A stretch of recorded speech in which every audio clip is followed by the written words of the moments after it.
സംപൂജ്യരായ എല്ലാ കുടുംബാംഗങ്ങൾക്കും നിറഞ്ഞ മനസ്സോടെ നിറഞ്ഞ ഹൃദയത്തോടെ ധന്യമായ സായം സന്ധ്യാവന്ദനം. ഹൈന്ദവ ജനത ശക്തമായി പ്രതികരിക്കുന്നത് ഇപ്പോൾ നമ്മുടെ പൈതൃകം പഠിച്ചുകൊണ്ടാണ്. നമ്മുടെ പൈതൃകം പഠിച്ചിട്ട് ഉൾക്കൊണ്ട് നമ്മുടെ ക്ഷേത്രങ്ങളെല്ലാം വളരെയധികം ക്ലീൻ ആൻഡ് നീറ്റായിട്ടുണ്ട്. അമ്പലത്തിലേക്ക് പോകുന്നവരുടെ എണ്ണം 10,000-കണക്കിനാണ്. ഉത്സവങ്ങളും ആഘോഷങ്ങളുമെല്ലാം ചിലപ്പോൾ കൊറോണയുടെ ബന്ധനങ്ങൾ പോലും പൊട്ടിച്ചെറിഞ്ഞ് ജനത വളരെ ഗംഭീരമായിട്ട് ക്ഷേത്രത്തിനകത്ത് ചെന്ന് തൊഴുത് ആത്മീയത കൂടി ഭാഗമാക്കിയിട്ട് വെറും ആഡംബരവും കാഴ്ചയും മാത്രമല്ല, ഓൺലൈൻ ചാനലുകളിലാണെങ്കിൽ ഹിന്ദു ധർമ്മത്തിന്റെ ഏറ്റവും ഉജ്ജ്വലമായ വിവരണങ്ങൾ പല ചാനലുകളിലും പല വിഷയങ്ങളും വളരെ സയന്റിഫിക് ആയിട്ട് റാഷണൽ ആയിട്ട് കൊടുക്കുന്നു. ഹൈന്ദവ ജനതയുടെ ശബ്ദം ഒരൊറ്റ തരംഗത്തിലൂടെ വരുന്നു. അഭിപ്രായ വ്യത്യാസങ്ങളില്ലാതെ ശരിക്ക് ആത്മാർത്ഥമായിട്ടൊരൊറ്റ ശബ്ദം. അങ്ങ് കേന്ദ്രത്തിലാണെങ്കിൽ ഞാൻ എപ്പോഴും പറയാറുണ്ട്, ഇന്ന് തന്നെ 2-3 പ്രാവശ്യം പറഞ്ഞു, ഇന്നലെ മിനിഞ്ഞാന്നും എല്ലാം പറഞ്ഞു, ഹൈന്ദവ ജനതയുടെ ആചാരാനുഷ്ഠാനങ്ങൾ അക്ഷരം പ്രതി ഭാരതത്തിന്റെ ഏറ്റവും ഉയരങ്ങളിലിരിക്കുന്ന ഭരണാധികാരികള് അർത്ഥശങ്കക്കിടമില്ലാത്ത വിധത്തില് ഹിന്ദു ധർമ്മം പ്രാക്ടീസ് ചെയ്യുന്നത് കാണാൻ സാധിക്കും. ആരും എതിർക്കുന്നില്ലെന്ന് മാത്രമല്ല, എല്ലാവരും ഞങ്ങളും ഹിന്ദുക്കളാണ് എന്ന് പറയുന്നു. ഇന്ന് കൃഷ്ണമൂർത്തി അറിയിക്കേണ്ടായി, കെജ്രിവാൾ പറഞ്ഞിരിക്കുകയാണ്, ഡൽഹിയിൽ എവിടെ വേണമെങ്കിലും യോഗ ക്ലാസ് തുടങ്ങാൻ ഫോൺ വിളിച്ചു പറഞ്ഞാൽ ഇൻസ്ട്രക്ടറെ അയച്ചു തരാമെന്ന്. മമതാ ബാനർജിയും ഞാൻ ഹിന്ദുവാണ് എന്ന് പറഞ്ഞ് ദുർഗാപൂജയ്ക്കൊക്കെ ദുർഗയുടെ വേഷം കെട്ടാൻ തുടങ്ങി. കന്യാമറിയത്തിന്റെ വേഷം പണ്ട് ജയലളിത കെട്ടിയ മാതിരി, അല്ലെങ്കിൽ ജയലളിതയെ കന്യാമറിയമാക്കിയ മാതിരി. ഏതായാലും എല്ലായിടത്തും ഹൈന്ദവ സ്പിരിറ്റ് എല്ലാവിധത്തിലുള്ള തടസ്സങ്ങളെയും അതിജീവിച്ച് വെറും ഹിന്ദുവല്ല, ധന്യമായ ഹിന്ദുവാണെന്ന് പറയാൻ തുടങ്ങി. ഒരു തരത്തിൽ സഹിക്കാൻ വയ്യാത്ത ഒരു നല്ല വിഭാഗം മുസ്ലിങ്ങൾ, ചെറിയൊരു വിഭാഗം ക്രിസ്ത്യാനികൾ. ഞാൻ ഇന്ന് രാവിലെ ഒരു ചെറിയ പോസ്റ്റ് ഇട്ടിരുന്നു. ആ ഹിന്ദുക്കളുടെ സ്പിരിറ്റ് വരുന്നതിനെ കുറിച്ച് ഭഗവത്ഗീത വായിക്കുന്നതിന് മുമ്പ്, ഭഗവത്ഗീത വിവരിക്കുന്നതിന് മുമ്പ് പറയാനാണ്. പ്രതികരണശേഷി എങ്ങനെ ഹൈന്ദവ ജനതയെ ഉയർത്തുന്നു, വളർത്തുന്നു, അർജുനനെ കൃഷ്ണൻ എങ്ങനെയാണ് സമരോത്സുകനാക്കിയത് എന്നുള്ള രീതിയിൽ ഒരു ഉദാഹരണം പറയാനാണ് ഇത് പറയുന്നത്. നമ്മുടെ ഓൺലൈൻ ചാനൽ മറുനാടൻ ചാനലില് ജന്മഭൂമിയിൽ മാത്രം യൂസഫ് അലി എന്തുകൊണ്ടാണ് ലാസ്റ്റ് പേജില് അഡ്വർടൈസ്മെന്റ് കൊടുത്തത്, ബാക്കി എല്ലാ പത്രങ്ങളിലും ഫ്രണ്ട് പേജില്, മാതൃഭൂമിയിൽ 2 പേജ് കൊടുത്തു, 2 ഫുൾ പേജ് കൊടുത്തു എന്ന് മറുനാടൻ സ്കറിയ പറഞ്ഞത് ഞാൻ അതേപോലെ പറഞ്ഞു, അത്രേ ഉള്ളൂ. മറുനാടൻ അത് മുഴുവൻ പത്രങ്ങൾ കാണിച്ചോണ്ടാ പറഞ്ഞത്, ഞാൻ അദ്ദേഹം കാണിച്ചുകൊണ്ട് പറഞ്ഞു എന്ന് പറഞ്ഞു. യൂസഫ് അലി എന്തുകൊണ്ട് ഹിന്ദുക്കളുടെ പത്രമായ ക്രിസ്ത്യൻ പത്രമായ സുപ്രഭാതത്തിലും മറ്റു പലതിലും വളരെ ഫുള്ളായിട്ട് ഫ്രണ്ട് പേജിൽ കൊടുത്തു, മാതൃഭൂമി മനോരമയിൽ കൊടുത്തു, കേരള കൗമുദിയിൽ കൊടുത്തു. മാതൃഭൂമിയും കേരള കൗമുദിയും ഹിന്ദുക്കളുടെയാണെന്ന് പറയാൻ പറ്റില്ല, ഹിന്ദു കാര്യങ്ങൾക്ക് വേണ്ടി നിലകൊള്ളുന്നതാണെന്ന് പറയാൻ പറ്റില്ല, അത് ജന്മഭൂമി മാത്രമാണെന്ന് മറുനാടൻ പറഞ്ഞു. അതെല്ലാം ഞാൻ അക്ഷരാർത്ഥത്തിൽ പറഞ്ഞ് മറുനാടൻ എന്തുകൊണ്ട് ഇത്രയും ഗംഭീരമായിട്ട് ഇത് പറഞ്ഞു? ജന്മഭൂമിക്ക് വേണ്ടി വാദിക്കുന്ന ആളെ പോലെ ഇപ്പൊ 1-2-3 ക്രിസ്ത്യൻസ് 1-2-3 ഹിന്ദുസ് പറയുന്നുണ്ട് മറുനാടൻ തനി ക്രിസ്ത്യാനിയാണ്, അദ്ദേഹം സോണിയാഗാന്ധിയുടെ ആളാണ്, കോൺഗ്രസ് ആണ്, അതുകൊണ്ട് ശ്രദ്ധിക്കണം എന്ന് പറയും. അദ്ദേഹം കോൺഗ്രസ് ആയിക്കോട്ടെ, അദ്ദേഹം കമ്മ്യൂണിസ്റ്റ് ആയിക്കോട്ടെ, അദ്ദേഹം സോണിയാഗാന്ധിയുടെ ആളായിക്കോട്ടെ, ഇറ്റലിയിലേക്ക് നോക്കുന്ന ആളായിക്കോട്ടെ, പക്ഷെ ഒരു വസ്തുത ഒരു പത്രപ്രവർത്തകന്റെ പരിശുദ്ധിയോടുകൂടി വ്യംഗ്യാർത്ഥമില്ലാതെ ആ വിഷയത്തിനോട് ശരിക്കും ധാർമ്മികത പുലർത്തിക്കൊണ്ട് പറഞ്ഞതിനെയാണ് ഞാൻ പറഞ്ഞത്. എനിക്ക് ഏറ്റവും സന്തോഷം തോന്നിയത് മറുനാടൻ സ്കറിയയെ കാര്യമായിട്ട് മുസ്ലിങ്ങളൊന്നും തെറി പറഞ്ഞിട്ടില്ല.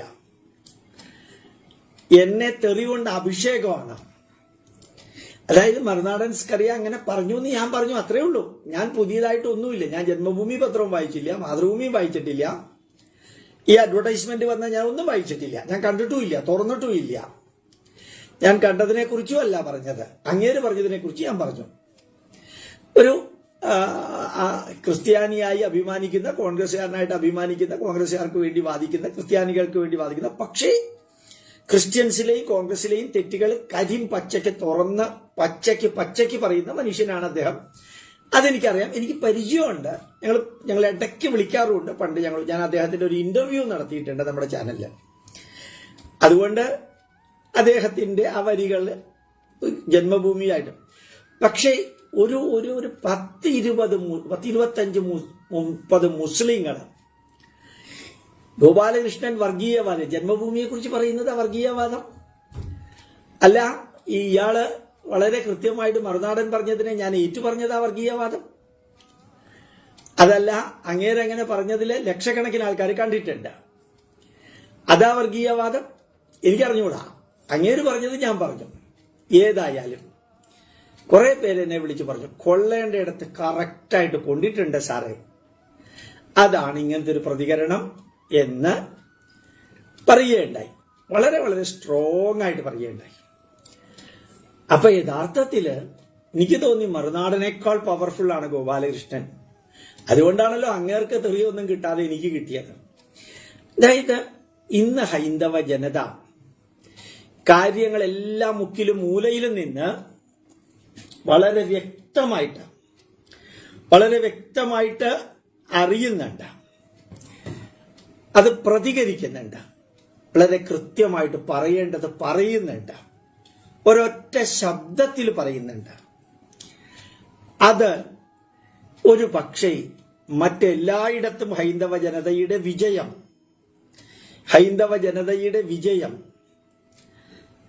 അവരാഘോഷിക്കാതെ തന്നെ അറിയുന്നുണ്ട്. നമ്മുടെ മാരിദാസിനെയൊക്കെ തമിഴ്നാട്ടിൽ അറസ്റ്റ് ചെയ്തപ്പോ എത്ര വകുപ്പുകൾ അങ്ങേരുടെ തലയിൽ ചേർത്തത്, പക്ഷെ ഒരു കുഴപ്പമില്ലാതെ അദ്ദേഹത്തിന് വിടേണ്ടി വന്നു. കോടതി, രണ്ടാമത്തെ കോടതി അതിലിടപെട്ടപ്പോ അത് തന്നെയാണ് SDPI അങ്ങ് തകർത്ത് കർണാടകയില് എന്തോ കാണിച്ചപ്പോ അടിച്ച് 10-25 അകത്ത് കിടക്കാണ്. ഏതായാലും കാശിയും ശ്രീരാമക്ഷേത്രവും സെൻട്രൽ വിസ്തയും ഇനി കൃഷ്ണഭൂമിയുമെല്ലാം സൈലന്റ് ശാന്തമായിട്ട് വിജയത്തിലേക്ക് പോകുമ്പോൾ അലി അക്ബറിനെ പോലെയുള്ള രാമസിംഹന്മാരും ജാമിദ ടീച്ചറും ജബ്ബാർ മാഷും അനവധി യുവാക്കളുമെല്ലാം പച്ചയ്ക്ക് ഹലാലിനെ കുറിച്ചിട്ടായാലും 21 വയസ്സ് പെൺകുട്ടികളുടെ വിവാഹപ്രായമാക്കുന്നതിനെ കുറിച്ചിട്ടായാലും അങ്ങനെ പലതിനെ കുറിച്ചിട്ടായാലും മാധ്യമങ്ങള് ഓൺലൈനും കുറെയൊക്കെ മറ്റുള്ളവരും കരിം പച്ചയ്ക്ക് പറയാൻ തുടങ്ങിയപ്പോ എവിടേക്കോ അടിപതറുന്നു. അവസാനം വരുന്നതൊക്കെ പുലിയാണ് എന്ന് വിചാരിക്കും. യഥാർത്ഥത്തിൽ ഒരു ഓൺലൈൻ ചാനലുകാരൻ പറഞ്ഞത് ഞാൻ പറഞ്ഞു, അതുപോലും സഹിക്കാൻ പറ്റണില്ല സമാധാന മതക്കാർക്ക്. എന്താ അല്ലേ അതിൽ എക്സ്പ്ലനേഷൻ കൊടുത്തിരിക്കുന്നതിൽ ഒന്ന്, ഗോപാലകൃഷ്ണൻ കിളവനാണ്. 2, ഈ യൂസഫ് അലിയുടെ ലുലു മാള് ഭൂരിഭാഗവും മുസ്ലിങ്ങളാണ്. പിന്നെ അവിടുത്തെ മാർക്കറ്റിംഗ് മാനേജർ ഹിന്ദുവാണ്. ഞാൻ അതിനെക്കുറിച്ച് ഒന്നും പറഞ്ഞില്ലല്ലോ. അവിടെ ഹിന്ദുക്കളില്ല എന്ന് ഞാൻ പറഞ്ഞില്ല, ഹിന്ദുക്കൾക്ക് ജോലി കൊടുക്കണില്ല എന്ന് ഞാൻ പറഞ്ഞില്ല, മുസ്ലിം ആധിപത്യമാണെന്ന് ഞാൻ പറഞ്ഞില്ല. അദ്ദേഹം യഥാർത്ഥത്തിൽ ലണ്ടനിൽ ഒരു അമ്പലം ഉണ്ടാക്കുമ്പോൾ 50,000 പൗണ്ട് ആദ്യം കൊടുത്തത് യൂസഫ് അലിയാണ്. എനിക്ക് നല്ലോണം അറിയാം. ഞാൻ യൂസഫ് അലിയെ കുറിച്ച് വളരെ ഗംഭീരമായിട്ട് ഒരിക്കൽ പറഞ്ഞപ്പോഴത്തേക്കും അദ്ദേഹം എന്നെ ഫോൺ വിളിച്ച് സംസാരിച്ചു 2.5 കൊല്ലം മുമ്പ്. സന്തോഷമുണ്ട് അങ്ങ് ഇതാക്കി. ഞാനിതൊന്നും പറഞ്ഞില്ല. ഞാൻ ലുലു മാളിന് എതിരെ പറഞ്ഞിട്ടില്ല, ഒന്നും ഞാൻ പറഞ്ഞിട്ടില്ല.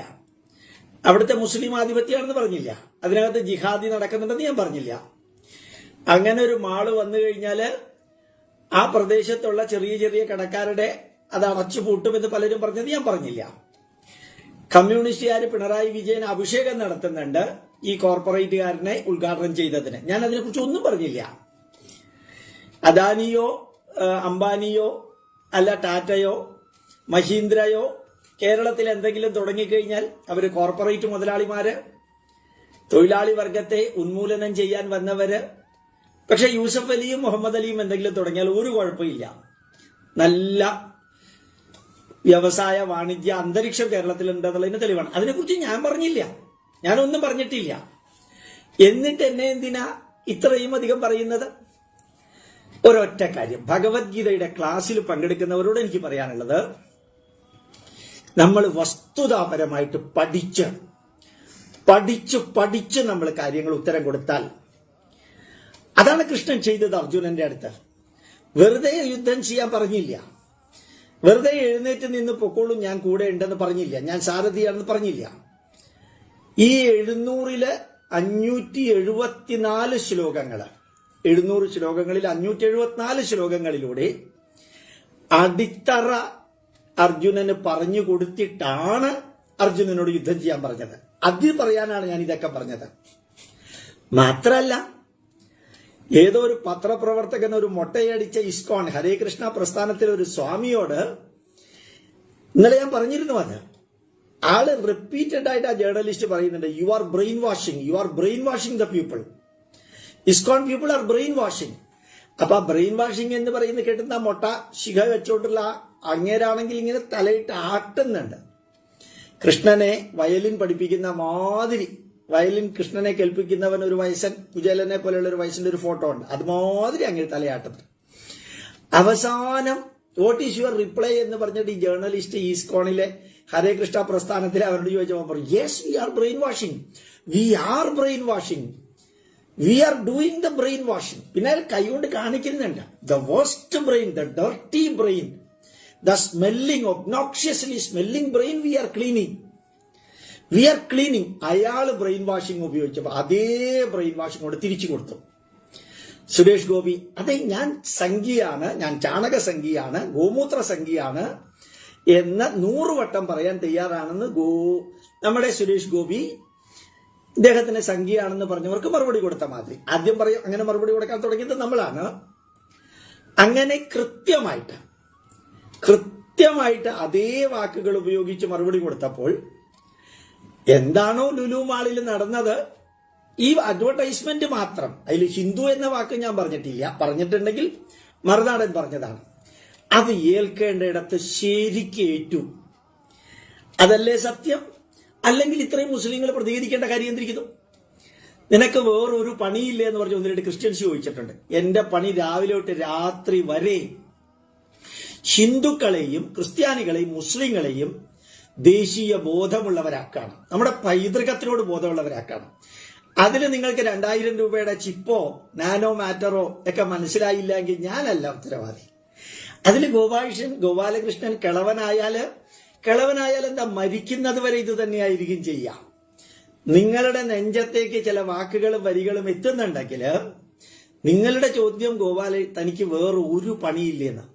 20,000 പോസ്റ്റിംഗ് ആണ് ഗോപാലകൃഷ്ണൻ യൂട്യൂബിലും ഫേസ് പേജിലും ഇട്ടിരിക്കുന്നത്. ലോകത്തിൽ ആരും ചെയ്തിട്ടില്ല.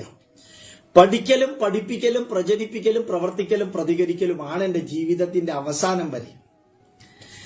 വേറൊരാൾ എഴുതിയിട്ടുണ്ട്, അദ്ദേഹത്തിന്റെ ഭാര്യ പോലും മരിച്ചുപോയിന്ന്. എന്റെ ഭാര്യ മാത്രമല്ല, തന്റെ ഭാര്യയും മരിക്കും, അച്ഛനും മരിക്കും, അമ്മയും മരിക്കും, ഭർത്താവും മരിക്കും, മക്കളും മരിക്കും, എല്ലാവരും മരിക്കും. അതൊക്കെ എങ്ങനെയാണോ ജന്മഭൂമിയിലെ അഡ്വർടൈസ്മെന്റുമായിട്ട് ബന്ധപ്പെടുന്നതെന്ന് എനിക്ക് അറിഞ്ഞൂടാ. വേറെ ഒന്നും പറയാനില്ലാത്തപ്പോ ശരിക്കും നമ്മുടെ പുസ്തകത്തിൽ പറഞ്ഞിരിക്കുന്ന പച്ച തെറി അത് ഗോപാലകൃഷ്ണന്റെ നേർക്ക് വിടുക. ഗോപാലകൃഷ്ണനും ഹിന്ദുയിസം ഹെറിറ്റേജ് ചാനലുകാരും ഹിന്ദുയിസം മലയാളം ചാനലുകാരും ന്യൂസ് കഫേക്കാരും മറുനാടൻ സ്പെഷ്യലും മറുനാടൻ മലയാളിയും മറുനാടൻ സ്കറിയയും എല്ലാവരും പേടിച്ചരണ്ട. ഇത്ര തെറി കേൾക്കുമ്പോഴത്തേക്കും നമുക്കിതൊന്നും പറയണ്ട എന്ന് വിചാരിക്കുമോ എന്നാണോ ഇവരുടെയൊക്കെ ഉദ്ദേശം എന്ന് അറിഞ്ഞൂടാ. ഹിന്ദു പേര് വെച്ച കുറച്ച് മുസ്ലിങ്ങളുണ്ട്, പിന്നെ റിയൽ ക്രിസ്ത്യൻസ് ഉണ്ട്. തനിക്ക് വേറെ പണിയൊന്നുമില്ലേന്ന്. ആ പണിയൊന്നും ഇല്ലെന്ന് ചോദിച്ചവരോട് പറയുന്നത് എന്റെ ഏറ്റവും വലിയ പണി ഇതാണ്. 25 വർഷം സയന്റിസ്റ്റായിട്ട് ഇന്ത്യയിലും കാനഡയിലും അമേരിക്കയിലൊക്കെ പ്രവർത്തിച്ചതിന് ശേഷമുള്ള ദൗത്യമാണ്. ഇനി ഇപ്പൊ പറഞ്ഞതിനും തെറി പറയണമെങ്കിൽ തെറി പറയാം. ഇത് ഭഗവത്ഗീത പ്രതികരിക്കാൻ പഠിപ്പിക്കുന്നവർക്ക് വേണ്ടിയിട്ടുള്ള വിവരണമാണ് എന്ന് പറഞ്ഞുകൊണ്ട് നമുക്ക് ഭഗവത്ഗീതയിലേക്ക് കിടക്കാം.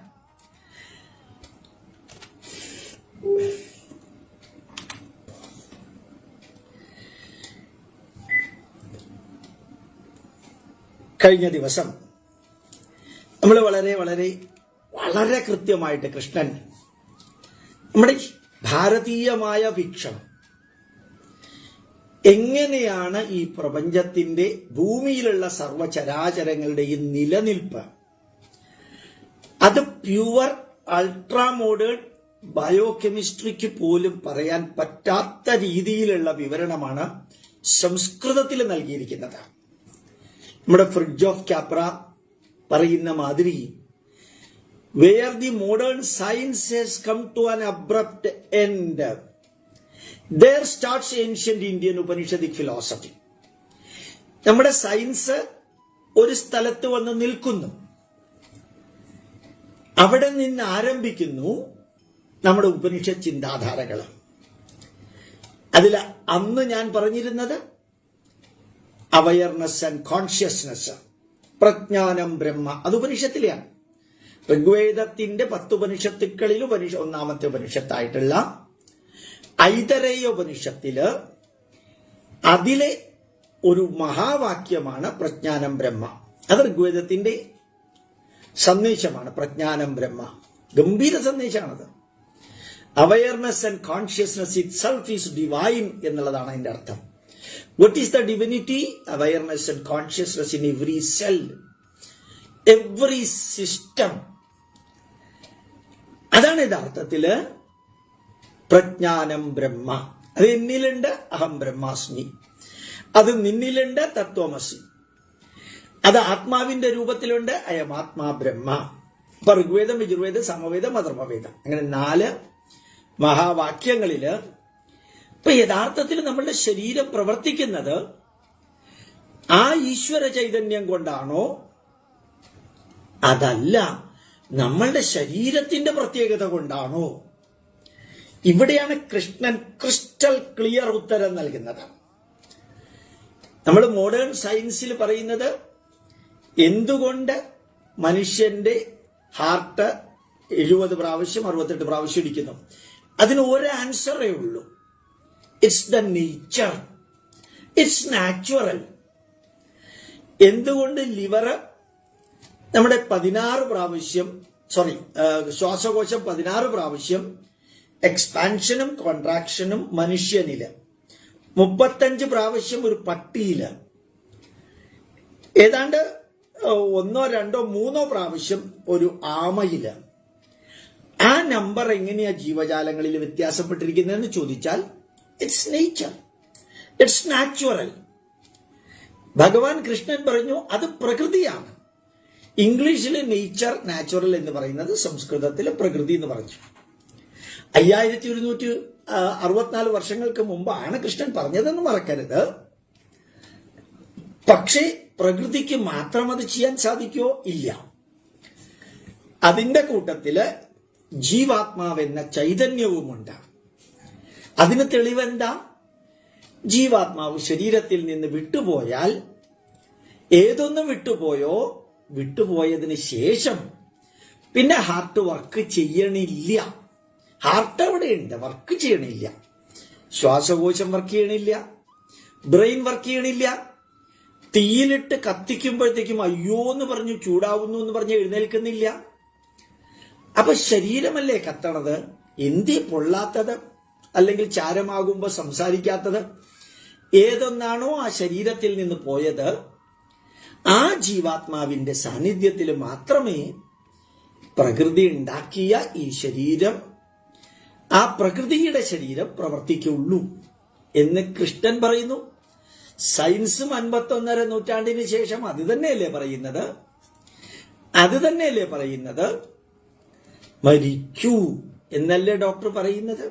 Is no more, breathed the last. Why? What did happen when the last breath was over? What happened? The soul has gone. Have you seen it? No. Then how did you feel that?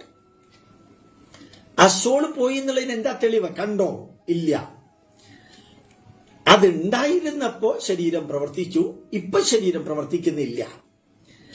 പ്രവർത്തിക്കാത്തതിന് കാരണം എന്തോ ഒന്ന് പോയി, ഉണ്ടായിരുന്ന ഒരെണ്ണം പോയി. ആ പോയതിന്റെ പേരാണ് ആത്മാവ്. ആത്മാവാണ് പോയതെന്നല്ല, ആത്മാവാണ് ശരീരത്തിൽ നിന്ന് പോയതെന്നല്ല, പോയതിന്റെ പേരാണ് ആത്മാവ്.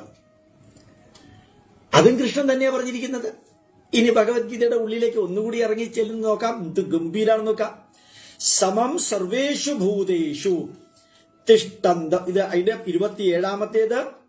യാവത് സഞ്ജായതേ കിഞ്ചിത് സത്വം സ്ഥാവര ജംഗമം. സർവസ്ഥാവര ജംഗമത്തിലും, എല്ലാ സ്ഥാവര ജംഗമ വസ്തുക്കളിലും ഉത്ഭവിച്ചിട്ടുണ്ടെങ്കിൽ, ജനിച്ചിട്ടുണ്ടെങ്കിൽ, ആ ജനിച്ചതിൽ സർവ്വതിലും ക്ഷേത്രവും ക്ഷേത്രജ്ഞനും, നമ്മളുടെ ഭാഷയില് ശരീരവും ആത്മാവും, നമ്മുടെ ഭാഷയില് കുറെ കൂടി ഡീപ്പായിട്ട് പോയി കഴിഞ്ഞാൽ വീണ്ടും എക്സ്പ്ലെയിൻ ചെയ്യാം. ശരീരവും ആത്മാവും സംയോഗാത്, ഒരുമിച്ചുണ്ടെങ്കിലേ നടക്കുള്ളൂ. ഇപ്പൊ ഞാൻ പറഞ്ഞു തീർത്തതാണ്. തദ് വിദ്ധി പരദർശഭ, അത് നീ അറിയുക അർജുന. അതിനപ്പുറം ഒരു എക്സ്പ്ലനേഷന്റെ ആവശ്യമില്ല. ശരീരം പ്രവർത്തിക്കണമെങ്കിൽ ജീവാത്മാവ് വേണം. ജീവാത്മാവ് പോയാൽ ശരീരം പ്രവർത്തിക്കില്ല. സമം സർവേഷു ഭൂതേഷു തിഷ്ടന്തം പരമേശ്വരം. സർവജീവജാലങ്ങളിലും മരണം ഏതാണ്ട് ഒരുപോലെയാണ്. അടുത്ത കാലത്ത് വിറങ്ങലിച്ചു പോകുന്ന ഒരു മരണം കണ്ടു. നിങ്ങൾ കണ്ടു കാണും, ചിലപ്പോൾ യൂട്യൂബിലുള്ളതാണ്. എനിക്ക് തോന്നുന്നത് ഒരു പെൺപുലിയാണെന്നാണ് തോന്നുന്നത്. പെൺപുലിയോ പെൺസിംഹമോ, അത് കിടന്ന് മരണവെപ്രാളം അടിച്ച് ചെളിയിൽ കിടന്ന് തുള്ളി ചാടി എന്താ ചെയ്യണമെന്നറിയാം. എന്റെ ചുവട്ടിൽ ഒരു കമന്റ് ഉണ്ട്, ബിറ്റൺ ബൈ എന്താ പറയാ കോബ്ര. ഒരു മൂർഖൻ പാമ്പ് കടിച്ചതാണ്. ഒരു പാമ്പ് കടിച്ചതിന്റെ ആണ് ആ മരണം കാണുന്നത്, ആ മരണവെപ്രാളം.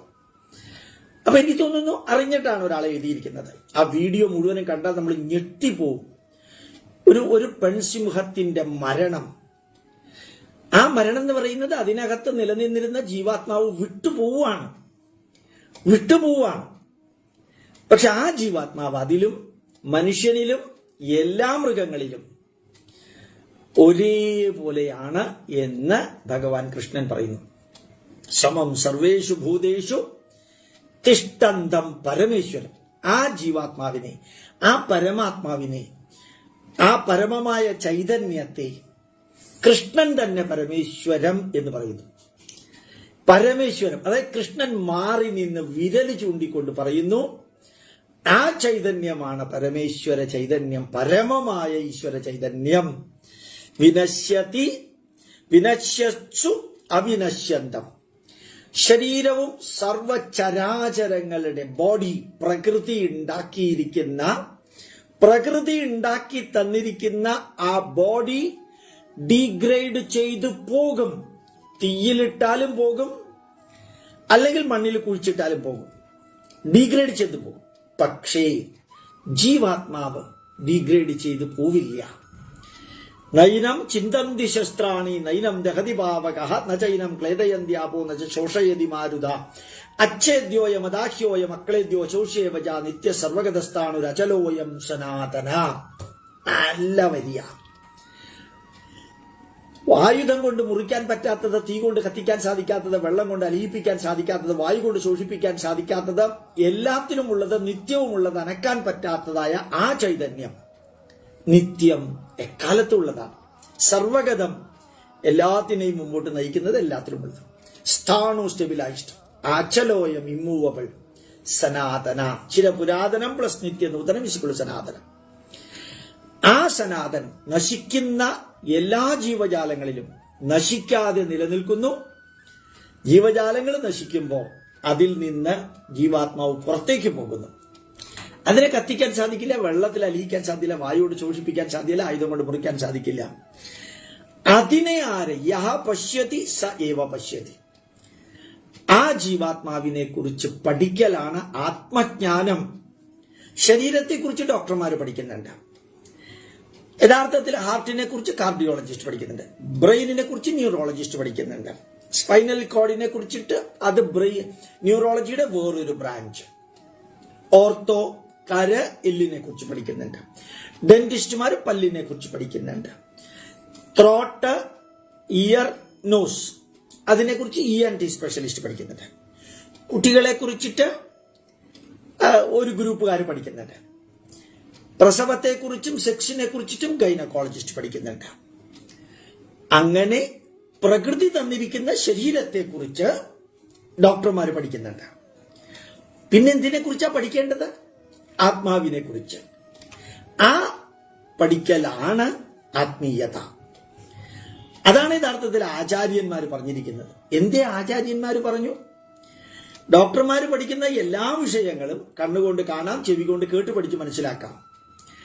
പക്ഷെ ആചാര്യന്മാർ പറയുന്നത് പുറം കണ്ണുകൊണ്ട് കാണാൻ പറ്റാത്ത ജീവാത്മാവിനെ കുറിച്ചാണ്, അകക്കണ്ണുകൊണ്ട് മാത്രം കാണാൻ സാധിക്കുന്ന ഒന്നിനെ കുറിച്ചിട്ടാണ്. അപ്പൊ എന്താ ചെയ്യാം? അത് അകക്കണ്ണുകൊണ്ട് കാണാൻ കപ്പാസിറ്റി ഉള്ളവർക്ക് അത് വിവരിക്കാൻ പറ്റുള്ളൂ. അല്ലാത്തവർക്ക് പണ്ടുള്ളവർ പറഞ്ഞിട്ടുണ്ട്, വേദത്തിൽ പറഞ്ഞിട്ടുണ്ട്, ഉപനിഷത്തുക്കളിൽ പറഞ്ഞിട്ടുണ്ട് എന്ന് പറയാനേ പറ്റുള്ളൂ. അതല്ലെങ്കിൽ ഇപ്പൊ ആരാ സ്റ്റീഫൻ ഹോക്കിൻസ് പറയുന്നത് ചിലത് എടുക്കേണ്ടി വരും, ഡോക്ടർ ദീപക് ചോപ്ര പറഞ്ഞത് ചിലപ്പോൾ എടുക്കേണ്ടി വരും, അല്ലെങ്കിൽ ബ്രയൻ ലൂയിസ് വൈസ് പറഞ്ഞത് എടുക്കേണ്ടി വരും. അവര് വേറെ മാർഗത്തിലൂടെ ഈ ആത്മീയതയിലേക്ക് വന്നതുകൊണ്ട് അവർ പറയുന്നത് എടുക്കേണ്ടി വരും. നമ്മൾ നേരിട്ട് പോയതാണ്. നമ്മുടെ അറിവ് എക്സ്പീരിയൻഷ്യൽ അറിവാണ്.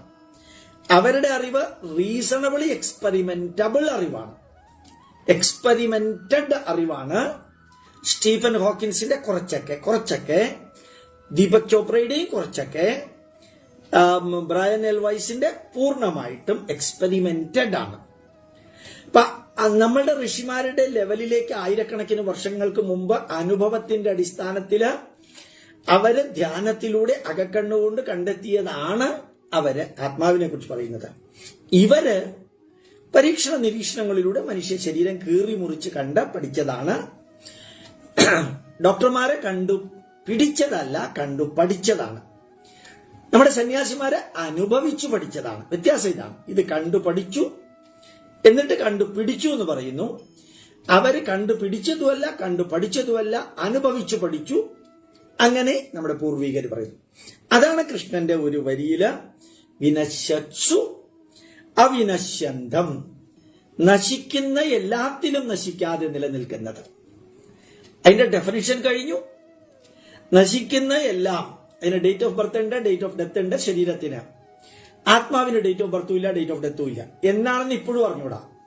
ഈ ആത്മാവ് ശരീരത്തിൽ കയറുന്നത് എപ്പോഴാണോ? ബീജമായിരിക്കുമ്പോഴാണോ? അണ്ടമായിരിക്കുമ്പോഴാണോ? ബീജവും അണ്ടവും തമ്മിൽ ചേർന്നതിന് ശേഷമാണോ എന്ന് ചോദിച്ചാൽ ഒരു പിടുത്തവും ഇല്ല. അതെന്താ സാറ്, ബീജവും അണ്ടവും കൂടി ചേർന്നതിന് ശേഷമല്ലേ ആത്മാവിന് പ്രവേശിക്കാൻ സാധിക്കൂ എന്ന ചോദ്യം. ബീജം ഏതാണ്ട് 15 സെന്റിമീറ്റർ ദൂരം അതിന്റെ വാലിട്ടടിച്ച് ഫ്ലോ ചെയ്ത് അണ്ടത്തിന്റെ അടുത്തേക്ക് എത്തുന്നുണ്ട്. അപ്പൊ വാലിട്ടടിച്ച് അണ്ടത്തിന്റെ അടുത്തേക്ക് എത്തുന്ന ബീജം മില്യൺസ് ആൻഡ് മില്യൺസ് ഓഫ് ബീജങ്ങളിൽ ഒരെണ്ണം അണ്ടത്തിന്റെ അടുത്ത് എത്തും. മറ്റുള്ളതും പോകുന്നുണ്ട്, കോമ്പറ്റീഷനിൽ എത്തണില്ല. അതിന് പോകാനുള്ള ഫോഴ്സ് ആരാ കൊടുത്തേ? അത് ജീവനാണോ? അത് ജീവനില്ലെങ്കിൽ അതെങ്ങനെ ചലിക്കുന്നേ? ജീവനില്ലെങ്കിൽ ചലിക്കുവോ ബീജം? അണ്ടം കറക്റ്റ് എടുത്ത് സ്വീകരിക്കുന്നുണ്ട്. അത് കഴിഞ്ഞ് അപ്പൊ തന്നെ അത് ഡിവൈഡ് ചെയ്യാൻ തുടങ്ങും. അപ്പൊ അണ്ടത്തിന് ജീവനുണ്ട്. അപ്പൊ അണ്ടവും ബീജവും തമ്മിൽ ചേർന്നതിന് ശേഷം അല്ല ജീവൻ അത് സ്വീകരിച്ചത്. അപ്പൊ പിന്നെ ഇതിനെന്താ പറയുക? ഒറ്റ വാക്ക്, എനിക്ക് അറിഞ്ഞൂടാ. എനിക്കെന്നല്ല, ആർക്കും അറിഞ്ഞൂടാ. അല്ലെങ്കിൽ ബീജവും അണ്ടവും തമ്മിൽ ചേരുന്ന സമയത്താണ് ജീവൻ പ്രവേശിക്കുന്നത് എന്നൊക്കെ ദൂരെ മാറി നിന്നുകൊണ്ട് പറയാം, രാഹുൽ ഗാന്ധിയെ പോലെ. അല്ലാതെ ആർക്കും ഒന്നും പറയാൻ സാധിക്കില്ല. പറഞ്ഞാലിട്ട് അത് സത്യമാണോ ശാസ്ത്രമാണോ അല്ല, അത് അഭിപ്രായമാണെന്ന് പറയേണ്ടി വരും. അത് അഭിപ്രായമാണ്. ഏതായാലും അങ്ങനെ ഇരിക്കുമ്പോ അതിനെക്കുറിച്ച് നിങ്ങൾക്ക് പഠിക്കാൻ സാധിക്കുമെങ്കിൽ യഹ പശ്യതി സ ഏവ പശ്യതി, അത് കണ്ടു പഠിക്കാൻ, അനുഭവിച്ചു പഠിക്കാൻ, ചിന്തിച്ചു പഠിക്കാൻ, അകക്കണ്ണ് തുറന്നു വെച്ച് പഠിക്കാൻ സാധിക്കുന്നവരാരാണോ അവനാണ് യഥാർത്ഥത്തിൽ കണ്ണുകൊണ്ട് കാണാത്ത, ചെവി കൊണ്ട് കേട്ടു മനസ്സിലാക്കാൻ പറ്റാത്ത, ചർച്ച ചെയ്ത് ഉൾക്കൊള്ളാൻ സാധിക്കാത്ത, പഞ്ചേന്ദ്രിയങ്ങൾക്ക് ഗോചരമല്ലാത്ത ആ മഹാ തേജസ്സിനെ കുറിച്ച് അറിയുന്നവൻ അവൻ മാത്രമാണ്. അടുത്ത വരി നോക്ക, 29. സമം പശ്യൻ ഹി സർവത്ര. വെറുതെ നിങ്ങൾ വാദിക്കാനല്ല എന്ന് വിചാരിക്കുക, അല്ലെങ്കിൽ വാദിക്കാനാണെന്ന് വിചാരിക്കുക, രണ്ടായാലും സർവചരാചരങ്ങളും ഈ ജീവചൈതന്യമുണ്ട്. ആ ജീവചൈതന്യം ആനയിൽ വളരെ വലിയ ജീവചൈതന്യവും ഒരട്ടയിൽ വളരെ ചെറിയ ജീവചൈതന്യവുമാണെന്ന് പറയാൻ പറ്റുമോ? ജീവചൈതന്യത്തിന് വലിപ്പമുണ്ടോ? അതിന് ഗന്ധമുണ്ടോ? രൂപമുണ്ടോ? ഭാവമുണ്ടോ? വികാരമുണ്ടോ? വിചാരമുണ്ടോ? ഇതൊന്നുമില്ലാത്തതാണ് സാന്ദ്രാനന്ദ അവബോധാത്മജം എന്ന് നമ്മുടെ മേൽപ്പത്തൂർ ഭട്ടതിരിപ്പാട് ഗുരുവായൂരപ്പന്റെ മുമ്പിൽ നിന്നുകൊണ്ട് പറഞ്ഞത്. അവ്യക്തം, അനിർവചനീയം, രൂപരസഗന്ധ ഒന്നുമില്ലാത്ത ആ യഥോ വാചോ നിവർത്തന്തി അപ്രാപ്യ മനസ്സാ സഹ, മനസ്സുകൊണ്ട് ഇമാജിൻ ചെയ്യാൻ പറ്റാത്തത് കൊണ്ട് വാക്കുകൾ കൊണ്ട് വിവരിക്കാൻ സാധിക്കാല്ല.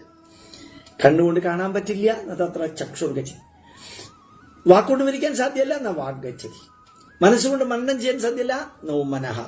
പക്ഷേ അത് നീലത്തിമിംഗലത്തിലും എത്രയുണ്ടോ അത്രയുമുണ്ട്, അതിനെ അളക്കാൻ പറ്റില്ല. അതുകൊണ്ട് നീലത്തിമിംഗലത്തിന്റെ ഈ അറ്റം മുതൽക്ക് അറ്റം വരെ അതുണ്ട്.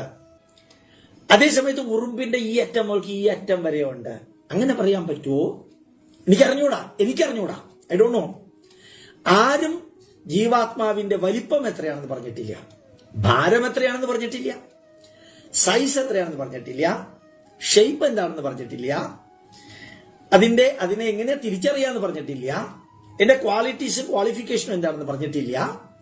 അതുണ്ടെങ്കിൽ ആ ശരീരം പ്രവർത്തിക്കും, അത്ര മാത്രമേ അറിയുള്ളൂ. അതില്ലെങ്കിൽ ആ ശരീരം പ്രവർത്തിക്കില്ല. ശരീരത്തിൽ നിന്ന് പോയാൽ പിന്നെ ആ ശരീരം പ്രവർത്തിക്കില്ല, അത്ര മാത്രമേ അറിയുള്ളൂ. ഇന്നും അന്നും എന്നും അത്ര മാത്രമേ അറിയുള്ളൂ. അപ്പൊ പിന്നെ ആ ജീവാത്മാവ് സമം പശ്യൻ ഹി സർവത്ര, സർവചരാചരങ്ങളിലും ഒരേപോലെ അത് കാണുന്നു, ഒരേപോലെ നിലനിൽക്കുന്നു. സമ അവസ്ഥിതം ഈശ്വരൻ. സമ പ്ലസ് അവ പ്ലസ് സ്ഥിതം പ്ലസ് ഈശ്വരൻ. അവസ്ഥിതം എന്നും പറയാം, സമ പ്ലസ് അവസ്ഥിതം. ഇത് ശരിക്കും അർത്ഥം എന്താണെന്നറിയാം? സമ, ഒരേപോലെ. അവസ്ഥിതം എന്നുള്ളതിന് വെറുതെ അർത്ഥം പറയാം. ഒരാള് പറഞ്ഞു, സാറ് പറയുന്നത് കേട്ടിട്ടാണ് സംസ്കൃത വാക്കുകൾ പദച്ഛേദം ചെയ്യാൻ ഞാൻ പഠിച്ചതും എനിക്ക് രസകരമായി അനുഭവപ്പെട്ടതും എന്ന് ഒരാൾ എഴുതി കമന്റ്. അദ്ദേഹത്തിന് ഉൾപ്പെടെ, സിസ്റ്ററാണ്, അവർക്ക് ഉൾപ്പെടെ ഞാൻ പറയുന്നു. അവ പ്ലസ് സ്ഥിതം പ്ലസ് ഈശ്വരൻ. അവ എന്ന് വെച്ച് കഴിഞ്ഞാൽ ബേസിക് പ്രിൻസിപ്പിൾ ആയിട്ടാണ് അത് നിൽക്കുന്നത്. അത് ഹയസ്റ്റ് പ്രിൻസിപ്പിൾ ആയിട്ടല്ല. അതില്ലെങ്കിൽ ശരീരം അനങ്ങില്ല. ശരീരത്തിന്റെ ഫണ്ടമെന്റൽ റിക്വയർമെന്റ് ആണ് അതുണ്ടെങ്കിലേ പ്രവർത്തിക്കുള്ളൂ. ആ ഉപയോഗിച്ചിരിക്കുന്ന വാക്ക് നോക്കുക, അവ, the basic need, that it is necessary for any living being to even move a bit, to breathe a bit. ശ്വാസം വേണം, അതൊക്കെ അവിടെ ഇരിക്കട്ടെ. വെള്ളം വേണം, ശ്വാസം വേണം, പ്രകാശം വേണം, ചൂട് വേണം, എല്ലാം വേണം. പക്ഷെ അതെല്ലാം വേണം എന്ന് പറയുന്നതിന് മുമ്പ് വേണ്ടത് ജീവൻ വേണം. അമ്മയെയും മകളെയും തമ്മിൽ തിരിച്ചറിയണം എന്ന് പറഞ്ഞപ്പോഴത്തേക്ക് ഞാൻ പറഞ്ഞു, അമ്മയെയും മകളെയും തിരിച്ചറിയുന്നതിന് മുമ്പ് ആദ്യം വേണ്ടത് മനുഷ്യനെ തിരിച്ചറിയണം, മനുഷ്യത്വമുള്ള മനുഷ്യനെ തിരിച്ചറിയണം. ഒരു സ്റ്റെപ്പും കൂടി. അങ്ങനെ തന്നെയാണ് ഹിന്ദുത്വമുള്ള ഹിന്ദുവിനെ തിരിച്ചറിയണം എന്ന് പറയുന്നത്. ഹിന്ദുത്വം ഹിന്ദുവിന്റെ ബേസിക് നീഡാണ്. മനുഷ്യത്വം മനുഷ്യന്റെ ബേസിക് റിക്വയർമെന്റ് ആണ്. അതുപോലെ തന്നെ ജീവൻ ഉണ്ടാവുക എന്നുള്ളത് ശരീരത്തിന്റെ സമ ഈക്വലി. അത് ഞാൻ പറഞ്ഞുതരാതെ നിങ്ങൾക്കറിയാം. അവസ്ഥിതം, basic need of 12.1 million type of animals, 4 lakhs type of plants, 80,000 types of trees, 1 million type of microorganism. The basic principle for the birth, existence and death, for searching, നമ്മൾ മലയാളത്തിൽ പറയുന്നു ഇരയെയും ഇണയും സെർച്ച് ചെയ്യണമെങ്കിൽ അവസ്ഥിതം ഈശ്വരം, minimum requirement ആണ് ജീവചൈതന്യം. ഈശ്വര ചൈതന്യം എന്ന് പറയുന്ന ജീവചൈതന്യം അതിലുണ്ടാവേണ്ടത്. അതില്ലെങ്കിൽ ഇതൊന്നുമില്ല. നിങ്ങൾ എയറും വേണ്ട, വാട്ടറും വേണ്ട, ഫുഡും വേണ്ട, ആപ്പിളും വേണ്ട, ഐസ്ക്രീമും വേണ്ട, ദോശയും വേണ്ട, ഇഡ്ഡലിയും വേണ്ട, ഒന്നും വേണ്ട. കാരണം ജീവനില്ല. ജീവനില്ലാത്ത ഒന്നിലേക്ക് എന്തിനാ ഇതൊക്കെ എന്ന് നമ്മൾ ചോദിക്കില്ല. അയാൾ മരിച്ചിടൂ, പിന്നെ എന്തിനാടോ അയാൾക്ക് താൻ പാലും കൊണ്ടുവരുന്നേ എന്ന് ചോദിക്കില്ല. കഴിഞ്ഞു, പതുക്കെ പോലെ കഴിഞ്ഞു, ഇനി ഒന്നുമില്ല, ഇനി കുളിപ്പിച്ച് ശ്മശാനത്തിലേക്ക് കൊണ്ടുപോവാ, ഇനി ഒന്നും വേണ്ട, മരുന്നൊന്നും വേണ്ട എന്ന് പറയണില്ലേ. പറയുമ്പോ എന്റെ തൊണ്ട ഇടർന്നു കേട്ടോ. നഹിനസ്തി ആത്മനാത്മാനം തതോ യാതി പരാം ഗതിം. നഹിനസ്തി ശരിക്കെന്താ പറയാ, അതിനെ കുറിച്ച് അറിയുന്നത്. തതോ യാതി പരാം ഗതിം. നഹിനസ്തി ആത്മാവിനെ ആത്മന മനസ്സുകൊണ്ട് ആർക്കാണോ ഈശ്വരം പരമേശ്വരം പശ്യൻ, ആ സർവചരാചരങ്ങളിലും ഇരിക്കുന്ന സർവത്ര സമം സമവസ്ഥിതം ഈശ്വരം യഹ പശ്യതി, ആരാണോ കാണുന്നത്, നഹിനസ്തി ആത്മനാത്മാനം, ഒരിക്കലും അയാൾ നശിക്കില്ല. എന്താ നശിക്കില്ല എന്ന് പറയാൻ കാരണം, ഇവിടെ നാശവും അല്ലെങ്കിൽ നിലനിൽപ്പിന്റെയും ചർച്ച വന്നിട്ടേ ഇല്ലല്ലോ. പിന്നെന്താ നശിക്കുന്നില്ല, അധപ്പതിക്കുന്നില്ല എന്ന് പറയാൻ കാരണം, അയാൾക്ക് ഒരിക്കലും പരിധിക്കപ്പുറം നശിക്കാൻ, തീവ്രവാദിയാവാൻ സാധിക്കില്ല, ജിഹാദി ആവാൻ സാധിക്കില്ല, മതക്കച്ചവടക്കാരനാവാൻ സാധിക്കില്ല. 59,000 ഹിന്ദുക്കളെ കൊന്ന ആളാണ് സെയിന്റ് ഫ്രാൻസിസ് സേവിയർ. അയാളിപ്പോ പുണ്യവാളനാണ്. ഇപ്പോഴും ക്രിസ്ത്യാനികൾ അയാൾക്ക് പള്ളി ഉണ്ടാക്കുന്നുണ്ട്. അത്രയും പേരെ കൊല്ലുന്ന ലെവലിലേക്ക് അധപ്പതിക്കാൻ സാധിക്കില്ല ജീവാത്മാവിനെ അറിയുന്നവര്. 1410 ക്ഷേത്രങ്ങൾ സെയിന്റ് ഫ്രാൻസിസ് സേവിയർ തകർത്തു ഗോവയില്. ഗോവ ഇൻക്വിസിഷൻ 350-400 വർഷം സെയിന്റ് ഫ്രാൻസിസ് സേവിയറിന്റെ ഡെഡ് ബോഡി ഇപ്പോഴും വെച്ചിട്ടുണ്ട് ഗോവയില്. സാധിക്കില്ല അവർക്ക്. ആ ആത്മാവിനെ കുറിച്ചും ആത്മചൈതന്യത്തെക്കുറിച്ചും ആത്മീയതയെക്കുറിച്ചും ഈ രീതിയിൽ അറിയുന്നവർക്ക് ഒരിക്കലും അധപ്പതിക്കാൻ സാധിക്കില്ല, താഴില്ല. ഒരു പക്ഷേ ഈ ഉള്ളിന്റെ ഉള്ളില് ഈ ഒരു അറിവ് ആരും പറഞ്ഞു കൊടുക്കാതെ ഹൈന്ദവ ജനതയുടെ മനസ്സിലും മസ്തിഷ്കത്തിലും ഉണ്ടായിരുന്നത് കൊണ്ടാണ് സോമനാഥ ക്ഷേത്രം 17 പ്രാവശ്യം ആക്രമിക്കാൻ വന്ന ശത്രുക്കളായ മുസ്ലിങ്ങൾക്ക് പോലും വെള്ളവും ചോറും ഹിന്ദുക്കൾ കൊടുത്തത്. കാരണം അതിനകത്തുള്ള ആത്മചൈതന്യം, അവര് ഭക്ഷണവും വെള്ളവും കിട്ടാതെ പെടഞ്ഞു മരിക്കരുത്. അവര് മരുഭൂമിയിൽ കൂടിയാ വന്നിരിക്കുന്നത്, കക്കാനും കൊള്ളയടിക്കാനുമാണ് വന്നിരിക്കുന്നത്. എന്നിട്ടും നമ്മൾ അവർക്ക് ഭക്ഷണം വെള്ളവും കൊടുക്കാൻ കാരണം ഈ ഒരു വരി നമ്മളെ അസാധാരണമാം വിധത്തിൽ സ്വാധീനിച്ചു. ആ ജീവാത്മാവ്, അത് ഇരിക്കുന്ന ശരീരം അതൊരു ക്ഷേത്രമാണ്. അത് ഭക്ഷണവും വെള്ളവും കിട്ടാതെ നരകയാതന അനുഭവിച്ച് ചാവരുത്. ആ ധാരണ നമ്മളെ വേദം പഠിപ്പിച്ചിട്ടുണ്ട്. അതാണ് നമ്മള് ഒരു പക്ഷേ നമ്മുടെ എല്ലാവരുടെയും മനസ്സിലതാ അന്നു മുതൽക്ക് ഇന്നു വരെ നിലനിൽക്കുന്നുണ്ട്. അതുകൊണ്ടാണല്ലോ താലിബാനിലേക്ക് 50,000 ടൺ ഗോതമ്പ് ഫ്രീ ആയിട്ട് ഭാരതം അയച്ചു കൊടുത്തു. ഏതാണ്ട് 50-57 രാജ്യങ്ങൾക്ക് കൊറോണ സമയത്ത് നമ്മൾ ശരിക്കും മരുന്ന് അയച്ചു കൊടുത്തു, ഫ്രീ ആയിട്ട് അയച്ചു കൊടുത്തു. ബംഗ്ലാദേശിനും ശ്രീലങ്കയ്ക്കൊക്കെ പൈസയും മേടിച്ചിട്ടില്ല. അവര് പർച്ചേസ് ചെയ്തപ്പോൾ പോലും പൈസ വേണ്ട പറഞ്ഞു. മാലിദ്വീപിലേക്ക് വിമാനത്തിൽ കുടിവെള്ളം കൊണ്ടെത്തിച്ചു. നമ്മളെ അറിയണം, കാരണം ഇതാണ് നമ്മുടെ രക്തത്തിലുള്ളത്, ഹിന്ദുവിന്റെ രക്തത്തിലുള്ളതാണ്. സമം പശ്യൻ ഹി സർവത്ര സമവസ്ഥിതം സമ അവസ്ഥിതം ഈശ്വരം. ഫണ്ടമെന്റലായിട്ട് നിലനിൽക്കുന്ന ആ ജീവാത്മ ചൈതന്യം, ആ ഈശ്വര ചൈതന്യം ന ഹിനസ്തി ആത്മനാത്മാനം, അത് യഹ പശ്യൻ, ആരാണോ കണ്ടറിഞ്ഞുൾക്കൊള്ളുന്നത്, അവൻ ന ഹിനസ്തി ആത്മനാത്മാനം, അവൻ ഒരിക്കലും അധ പ്ലസ് പതിക്കുക പ്ലസ് ഇല്ല, അധ പതിക്കുകയില്ല, താഴത്തേക്ക് വീഴില്ല, നശിക്കില്ല, ഡീഗ്രേഡ് ചെയ്യില്ല. തതോ യാതി പരാം ഗതിം, അയാൾ പരമമായ ഗതിയിലേക്ക് എത്തും. സാധാരണക്കാരനാണെങ്കിലും പരമമായ ഗതിയിലേക്ക് എത്തും. കാരണം അതാണ് മനുഷ്യത്വം, അതാണ് ഹിന്ദുത്വം. മനസ്സിലാക്കാൻ സാധിച്ചില്ലെങ്കിൽ തലയിലെഴുത്ത്. ജന്മം നൽകിയ അച്ഛനമ്മമാരുടെ കുഴപ്പം. ഹിന്ദുത്വം എന്താണെന്ന് മനസ്സിലാക്കാൻ സാധിക്കാത്തത്, അത് RSS ത്വമാണെന്ന് പറഞ്ഞത്, അത് അവനവന്റെ തലയിലെഴുത്ത്. ഏതായാലും സൂര്യന് സൂര്യത്വമുണ്ട്, വായുവിന് വായുത്വമുണ്ട്, ജലത്തിന് ജലത്വമുണ്ട്. ജലത്തിന് ജലത്തിൻ്റെതായിട്ടുള്ള ഇൻഹറന്റ് ക്വാളിറ്റി ഉണ്ട്, വായുവിന് വായുവിന്റെ ഇൻഹറന്റ് ക്വാളിറ്റി ഉണ്ട്. ഇൻഹറന്റ് ക്വാളിറ്റി ഉണ്ട് സൂര്യന്. അതുപോലെ തന്നെ ഹിന്ദു ധർമ്മത്തിന് ഹിന്ദുത്വം ഉണ്ട്. അതറിയാൻ പറ്റാതെ ആരോ കിടന്ന് വിളിച്ചു കൂവിയപ്പോ കുറെ കെജ്രിവാളന്മാരും കുറെ അഖിലേഷന്മാരും കുറെ മന്ദബുദ്ധികളും കുറെ അധികം വ്യക്തികളും ഹിന്ദുത്വം ഇല്ലാത്ത ഹിന്ദു എന്താണാവോ, നേരത്തെ ഞാൻ 2-3 പ്രാവശ്യം പറഞ്ഞതുകൊണ്ട് വീണ്ടും പറയുന്നില്ല. അതുപോലെ ഈ പരമമായ ചൈതന്യത്തെ കുറിച്ച് അറിയുന്നവൻ ഒരിക്കലും അധപ്പതിക്കില്ല. കാരണം എല്ലാവരിലും അത് കാണുന്നു, എല്ലാവരിലും അത് കാണാൻ ഇവന് സാധിക്കുന്നു. ഭാരതീയർക്ക് അത് സാധിക്കുന്നു. ശത്രുവിനെ പോലും സ്നേഹിക്കുക എന്നുള്ളത് ഭാരതത്തിന്റെ പ്രകൃതിയാണ്. അല്ലെങ്കിൽ ഇവരൊന്നും ഭാരതത്തിൽ ഇത്രയും കാലം ഭരിക്കില്ല. കൊലവിളിക്കാനുള്ള കപ്പാസിറ്റി ഭാരതീയർക്ക് ഉണ്ടായിരുന്നു. അവൻ ദീനാനുകമ്പയോടുകൂടി പറയും, ഇനി ഞാൻ നിങ്ങളുമായിട്ട് യുദ്ധം ചെയ്യില്ല, എന്നെ വിടണം. പിന്നെ വിടും നമ്മൾ. അവൻ പിന്നെയും സൈന്യങ്ങളെയും കൊണ്ട് ആക്രമിക്കാൻ വരും.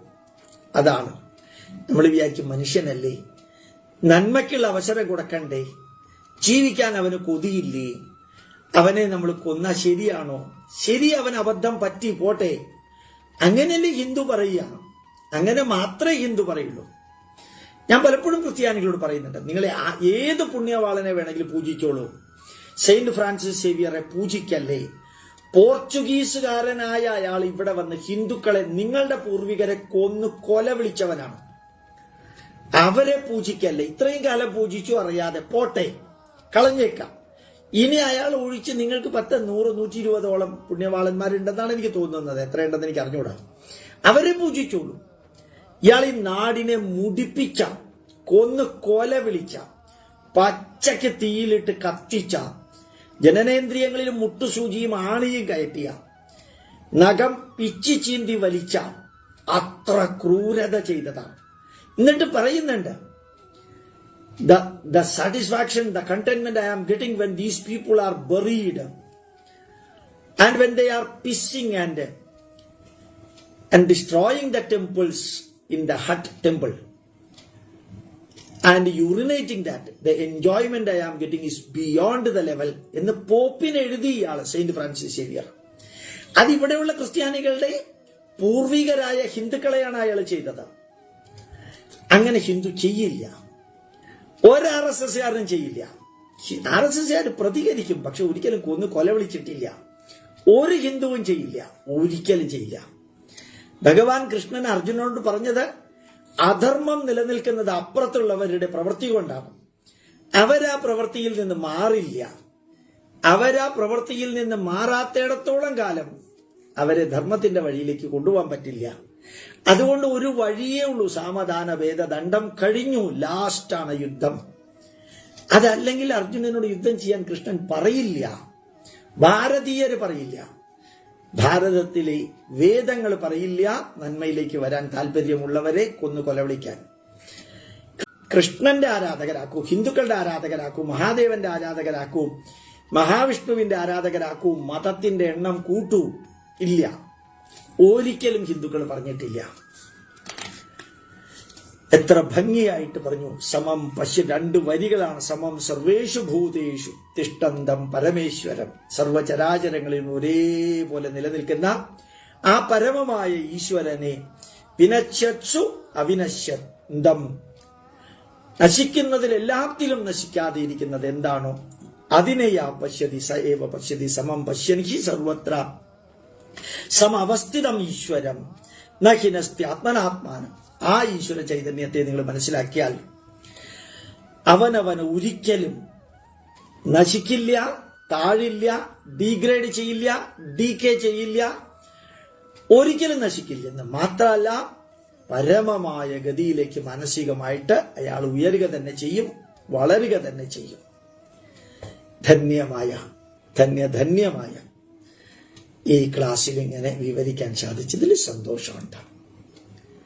നാളെ രാവിലത്തെ കുടുംബ സന്ദേശം, കുടുംബ ബന്ധങ്ങള് അതൊരു പക്ഷേ ഉണ്ടാവുള്ളൂ. ബാക്കി ക്ലാസ്സുകളൊക്കെ ജനറലി അതേപോലെ ഉണ്ടാവും. വളരെ വളരെ ധന്യമായ ഭഗവത്ഗീത 1.5 ശ്ലോകങ്ങളെ ഇപ്പോൾ വിവരിക്കുന്നുള്ളൂ.